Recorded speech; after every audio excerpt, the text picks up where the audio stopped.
I don't know what it is about us, you know, and I'm the first one to admit, you know, act like you got everything under control. You're perfect. You got it. You know, you're good. I'm good.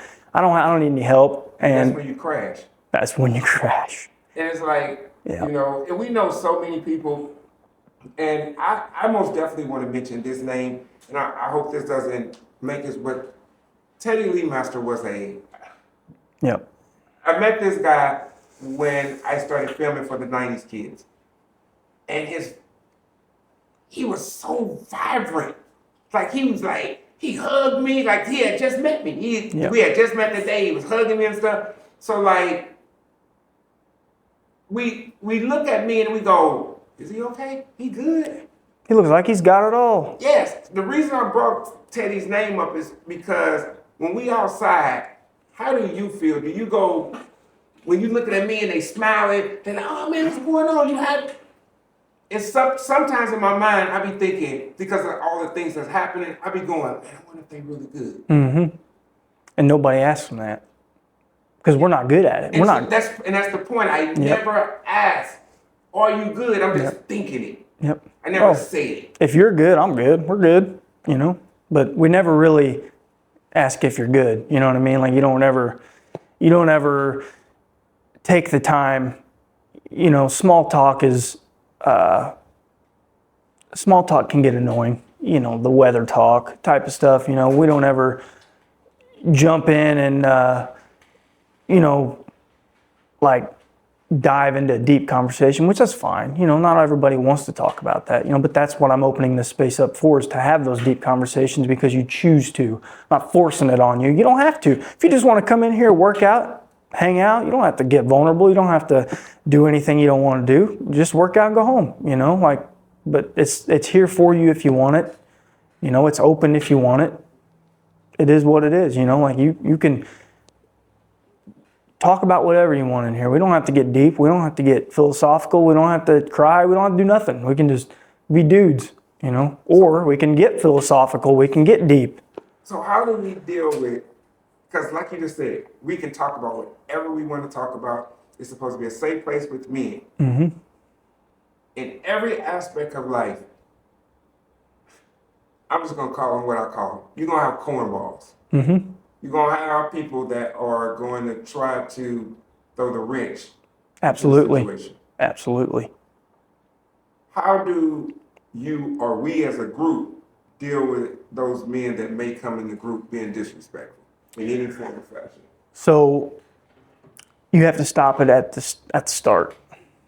And we haven't, as men. We have not stopped it at the start. And that's why we're in the position we are in today in the world. You know, you have to get the snake by the head if you want it to be gone. You know what I mean? You can't just get the tail, it'll slither away, you know. You have to nip in the butt quick. And I think I'm very confident just with the men that I have involved in this already that nonsense is not going to be tolerated here. No, and like I said, we're not here to judge, we're here to get better. And these guys want better. The men that I have by my side, I have full-blown confidence in them that they're going to, if somebody tries to be a cancer in here, it's going to be cut out, you know. That's a better word. Yep. Cancer, that's a better word. Yep. I coined that term from Andy Frisella. I don't know if you know Andy Frisella or not, but he owns First Form out of St. Louis. He's a very pivotal human being right now, but he talks about that in his company. If you have a cancer in your business, that will end you, you know. If you have a cancer in a group, you know, negative person, you know, talking crap behind somebody's back all the time, you know, bringing drama, you got to cut that out. You know what I mean? First, address it, obviously, because they may have something going on. You know, they may be struggling with something and they're just having a bad day. Address it first, but if it continues, you're just going to have to get it out. What's something that maybe we didn't say that you just want people to know about this group being started and where you plan for it to go in the next year to 5? Okay. It's a good question. To me, I want it to be a cultural movement. I don't want to get political, but politically, you know, we have been toyed with We have been divided, made to hate each other so much, and that's why we are separate now, socially. Social media has been the greatest / worst thing that's ever been invented, because social media is great for things like this. This is perfect. This is awesome for for music, for me and Jarrell to expand ourselves out, get shows, play places, but it's also put everybody in a bubble. I'm guilty of it just as much as everybody else, fighting politically online. Everybody wants to throw their opinion out there and fight and fight and fight. But when you get together, you realize that we don't really hate each other. We're all the same. We all should love each other. We should all go for one common goal, and that's unity, And my goal is to take this and the good side of social media. Hopefully it branches out to somebody else that has a space like this in a different state, different country. I don't care what it is. And they do the same thing. And we start these little movements, these little groups of good men, good society, good community, just doing good things to shape the future of our country, of our world, to shape the future men. Because, I've seen these younger kids. Some of them are, little shitheads, for lack of a better word, but there's a lot of them, they want to try. They want to do better. And that's good to see.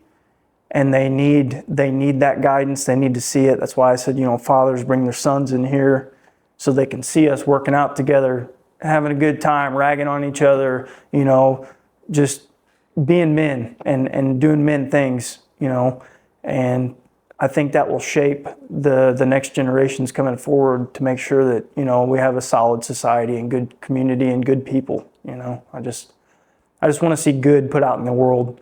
And, as corny as that sounds, we need that more than ever now.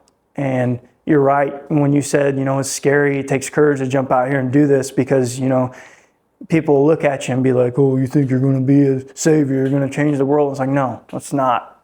I'm not looking to be a hero, you know what I mean? Like, I'm looking for us to create heroes, to create people to look up to, because God knows we've learned that celebrities ain't it anymore. Celebrities and athletes, I mean,